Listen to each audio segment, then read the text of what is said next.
picul de romanță. Vedeți? Pe umăr, alb. 2 pași înainte, marș.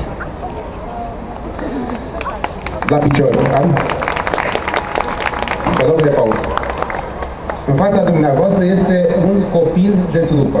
Eu am zis și mică romanță pentru că, într-adevăr, înainte de primul război mondial, doctorul Carol Davila, organizatorul Serviciului Sanitar în Armata Română, încă din vremea lui Cuza, după primul război mondial a înființat o organizație pentru copii, băieți în special, de educație patriotică, de educație fizică, dacă vreți, numită Organizația Micilor Dorobanți.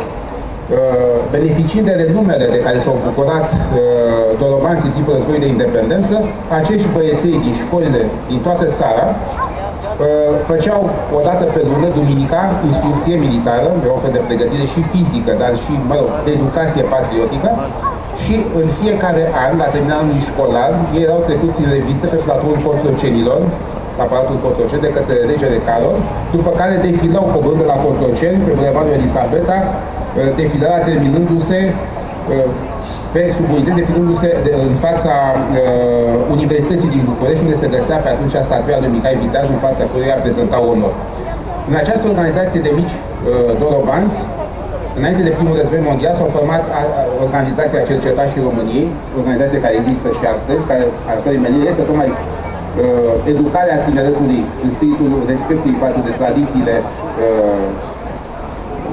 proprii, tradiții românești, educație, respect față de natură, pregătire fizică. Însă, în timpul războiului a existat, și primul și al doilea război mondial, a existat copii de trupă. Copiii unor militari, invalizi, unor văduve de război, erau acceptați în unitățile militare, erau cam 2 până la 4 copii pe regiment.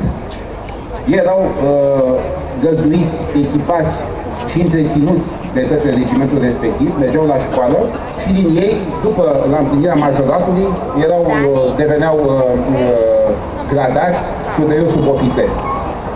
În fața noastră este astfel de mic copil de trupă, cu uniforma regimentului 6 din care face parte, uniforma miniaturizată.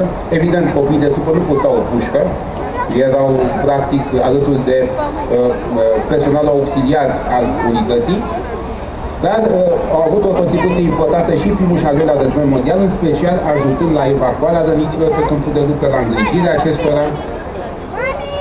Deci a fost o prezență meritorie. Tinerii din fața dumneavoastră sunt 4 mici copii de trupă, vedeți, de diferite vârste. Sunt copii unor membri ai asociației noastre, sunt niște bravi participanți la toate acțiunile noastre și sper că din ei se vor recruta membrii asociației noastre de mâine. Vedeți? Pe umăr. La stânga împrejur.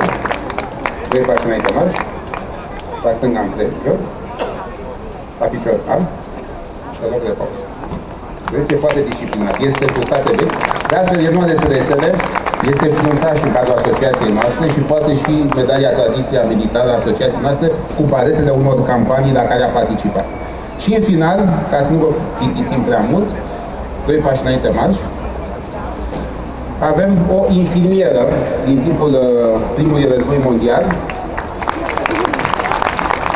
Infirmierele nu aveau un statut bine definit în armată. În general erau voluntare, doamne, din alta societate sau femei din lumea obișnuită, care își oferiseră serviciile pentru îngrijirea răniților din numeroasele spitale de campanie ridicate în Moldova în timpul războiului.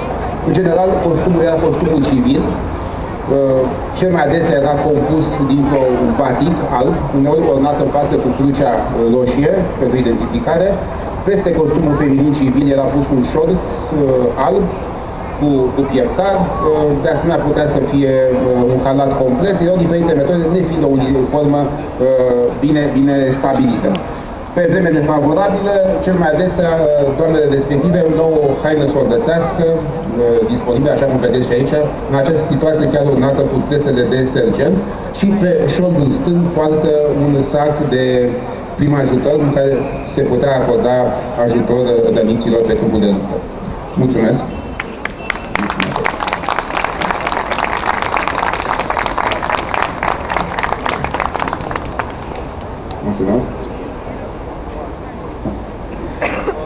Bun, nu vreau să vă mai plictisim cu alte detalii, eu cred că este o mică lecție de